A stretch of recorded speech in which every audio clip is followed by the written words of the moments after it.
ನಮಸ್ಕಾರ ವೀಕ್ಷಕರೇ, ನವಗ್ರಹ ಪರಿಹಾರ ಚಾನಲ್ಗೆ ಸ್ವಾಗತ ಸುಸ್ವಾಗತ. ನಾನು ನಿಮ್ಮ ವಿಶ್ವಾನಂದಾಚಾರ್ಯ.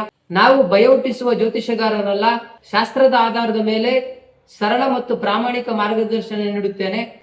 ಬನ್ನಿ, ಇಂದಿನ ವಿಷಯ ವಾಸ್ತುಶಾಸ್ತ್ರ.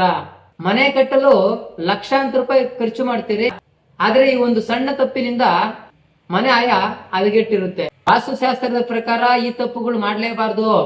ವಾಯು ಮೌಲ್ಯ ಹೆಚ್ಚಾದರೆ ಏನಾಗಬಹುದು? ನಿನ್ನೆ ಮನೆಯ ಪರಿಶೀಲನೆ ಮಾಡಿದಾಗ ಈ ಒಂದು ಸಣ್ಣ ತಪ್ಪು ವಾಸ್ತು ಪ್ರಕಾರ ಕಣ್ಣಿಗೆ ಬಿತ್ತು.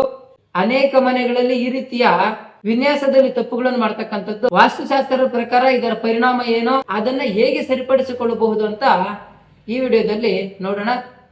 ಕೊನೆವರೆಗೂ ವಿಡಿಯೋ ನೋಡಿ. ಉದಾಹರಣೆಗೆ ನೋಡಿ, ಈ ಮನೆ 27ಕ್ಕೆ 27 ಧ್ವಜಯ ತುಂಬಾ ಅದ್ಭುತವಾಗಿರ್ತಕ್ಕಂಥ ಆಯನ ನಿರ್ಮಾಣ ಮಾಡಿದ್ದಾರೆ. ಆದ್ರೆ ಇಲ್ಲಿ ಮಾಡಿರ್ತಕ್ಕಂಥ ತಪ್ಪೇನಪ್ಪ ಅಂತಂದ್ರೆ, ನೋಡಿ ನೀವು ಗಮನಿಸಬಹುದು ಈ ವಿಡಿಯೋದಲ್ಲಿ, ವಾಯುಮೂಲ ನೋಡಿ ಸ್ಟೆಪ್ಸ್ ಇಡೋದಕ್ಕೋಸ್ಕರ 8 ಅಡಿ ಎಕ್ಸ್ಟೆಂಡ್ ಮಾಡ್ಕೊಂಡಿದ್ದಾರೆ. ಯಾರು ವಾಸ್ತು ತಜ್ಞರನ್ನ ಕೇಳಿದೆ, ಇವ್ರಿಗೆ ಬೇಕಾದಂಗೆ ಅನುಕೂಲಕ್ಕೆ ತಕ್ಕನಂಗೆ ಈಗ ಮಾಡಿರ್ತಕ್ಕಂಥ ತಪ್ಪೇನಪ್ಪ ಅಂದ್ರೆ, ವಾಯುಮೂಲೆ ಸ್ಟೆಪ್ಗೋಸ್ಕರ 8 ಅಡಿನ ಎಕ್ಸ್ಟೆಂಡ್ ಮಾಡಿದರೆ. ಇಲ್ಲಿ ಇನ್ನೊಂದು ಗಮನದ ಇಟ್ಕೊಬೇಕು, ಇಲ್ಲಿ ಈಶಾನ್ಯ ಬೆಳೆದಿಲ್ಲ. ಈಶಾನ್ಯ ಬೆಳೆದಿಲ್ಲ ಅಂತಂದ್ರೆ ವಾಸ್ತುಶಾಸ್ತ್ರ ಏನಪ್ಪ ಹೇಳುತ್ತಂದ್ರೆ, ಯಾವತ್ತಷ್ಟೇ 4 ಚೌಕಾಕಾರದಲ್ಲಿರ್ತಕ್ಕಂಥ ಮನೆ ಮಾತ್ರ ವಾಸ್ತುಕ್ ಬರುತ್ತೆ. ಇಲ್ಲಿ ನೀವು ಗಮನಿಸಬಹುದು 27 ಮನೆ ನಿರ್ಮಾಣ ಮಾಡಿರ್ತಕ್ಕಂಥ ಚೆನ್ನಾಗಿದೆ. ಆದ್ರೆ ವಾಯುಮೂಲೆಯಲ್ಲಿ ಸ್ಟೆಪ್ಸ್ ಇಡಬೇಕಾದ್ರೆ 8 ಅಡಿ ಅದನ್ನ ಕಲ್ಸ್ಕೊಂಡಿದ್ದಾರೆ. ಈ ಒಂದು ಸಣ್ಣ ತಪ್ಪು ಈ ಮನೆಗೆ ಕುತ್ತನ್ನು ತಂದ್ಕೊಟ್ಟಿದೆ. ನೋಡಿ, ವಾಯುಮೂಲೆ ಬೆಳೆದಷ್ಟು ಅನಾರೋಗ್ಯಕ್ಕೆ ತುತ್ತಾಗ್ತಾರೆ. ಈ ಮನೆಯಲ್ಲಿ ಇರ್ತಕ್ಕಂಥವ್ರು ಅನಾರೋಗ್ಯಕ್ಕೆ ತುತ್ತಾಗಂತ ಸಾಧ್ಯತೆ ಇದೆ. ಅದು ವಾಸ್ತುಶಾಸ್ತ್ರ ಏನ್ ಹೇಳುತ್ತೆ ಅಂದ್ರೆ, ಆರ್ಥಿಕ ಸ್ಥಿತಿ ಹದಗೆಟ್ಟಿರುತ್ತೆ. ಎಷ್ಟೇ ಹಣ ಈ ಮನೆಗೆ ಬಂದರೂ ಸಹ ವಾಯುವಿನಲ್ಲಿ ಗಾಳಿಯಂತೆ ಖರ್ಚಾಗ್ತಾ ಹೋಗ್ತದೆ. ಹಾಗಾಗಿ ಯಾವತ್ತೂ ಅಷ್ಟೇ ಈಶಾನ್ಯ ಭಾಗ ವಾಸ್ತು ಪ್ರಕಾರ ಶಾಸ್ತ್ರ ಹೇಳುತ್ತೆ, ಸರ್ವೇ ಸಾಮಾನ್ಯವಾಗಿ ಈಶಾನ್ಯ ಮೂಲೆ 1 ರಿಂದ 2 ಇಂಚು ಬೆಳಿಬೇಕು, ಆದ್ರೆ ಎಕ್ಸ್ಟೆಂಡ್ ಆಗಿರ್ಬೇಕು. ಇವ್ರು ಮಾಡಿರ್ತಕ್ಕಂಥ ತಪ್ಪು ಏನಪ್ಪಾ ಅಂದ್ರೆ, ವಾಯು ಮೂಲೆ 8 ಅಡಿ ಬೆಳೆಸಿದರೆ ಈಶಾನ್ಯ ಬೆಳೆಸಲಿಲ್ಲ, ಇಲ್ಲಿ ಕುತ್ತು ಬಂತು. ಹಾಗೆ ಏನಾಗುತ್ತೆ, ಆ ಮನೆಯಲ್ಲಿ ಇರ್ತಕ್ಕಂಥ ಮನೆಯ ಸದಸ್ಯರ ಮೇಲೆ ಪರಿಣಾಮ ಬೀಳುತ್ತೆ. ವಾಸ್ತುಶಾಸ್ತ್ರದ ಪ್ರಕಾರ ವಾಯು ಮೂಲೆ ಬೆಳೆದಷ್ಟು ಆ ಮನೆಯ ಸದಸ್ಯರಿಗೆ ವಾಯು ವಿಕಾರವಾಗಿರ್ತಕ್ಕಂಥ ಕಾಯಿಲೆಗಳು ತುತ್ತಾಗ್ತಕ್ಕಂಥದ್ದು, ವಾಯು ವಿಕಾರದಿಂದ ಕಾಯಿಲೆಗೆ ಒಳಗಾಗೋದು, ಆರ್ಥಿಕ ಸಮಸ್ಯೆ ಎದುರಿಸ್ತಾ ಇರ್ತಾರೆ. ಈ ಒಂದು ಸಣ್ಣ ತಪ್ಪಿನಿಂದ ಇವ್ರು ಲಕ್ಷಾಂತರ ರೂಪಾಯಿ ಮಾಡಿರ್ತಕ್ಕಂಥ ಮನೆ ನಿರ್ಮಾಣ ಇಲ್ಲಿ ಹದಗೆಟ್ಟಿದೆ.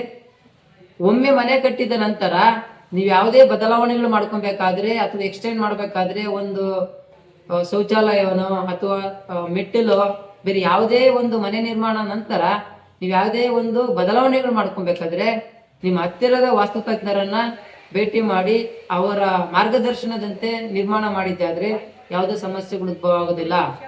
ನಿಮ್ಮ ಅನುಕೂಲಕ್ಕೆ ಯಾರೋ ಮೇಸ್ತ್ರಿ ಹೇಳಿದ್ರು ಬೇಕಾಗಿರೋದು ಹೀಗೆ ಅಂತೇಳಿ ನಿಮ್ಮ ಅನುಕೂಲಕ್ಕೆ ತಕ್ಕನಂಗೆ ಏನಾದ್ರೂ ನೀವು ಮಾಡ್ಕೊಂಡು ಹೋಗಿದ್ರೆ ಅಂದ್ರೆ ಇಂಥ ಸಮಸ್ಯೆಗಳನ್ನ ಎದುರಿಸಬಹುದಾಗುತ್ತೆ.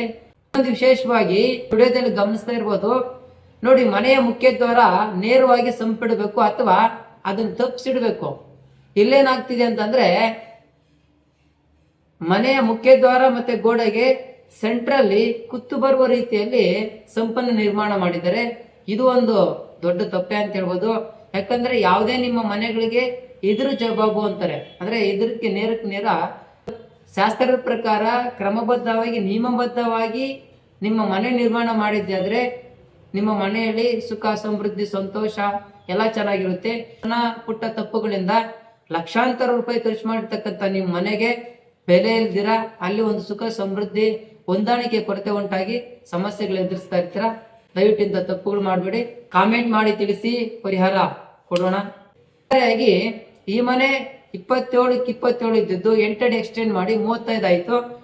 35 ಮಾಡಿದ್ದೇವೆ. 35ರಲ್ಲಿ ಪೂರ್ವ ಪಶ್ಚಿಮ 27, ಉತ್ತರ ದಕ್ಷಿಣ 27, ಧ್ವಜಾಯ ತುಂಬಾ ಚೆನ್ನಾಗಿರ್ತಕ್ಕಂಥ ಆಯ.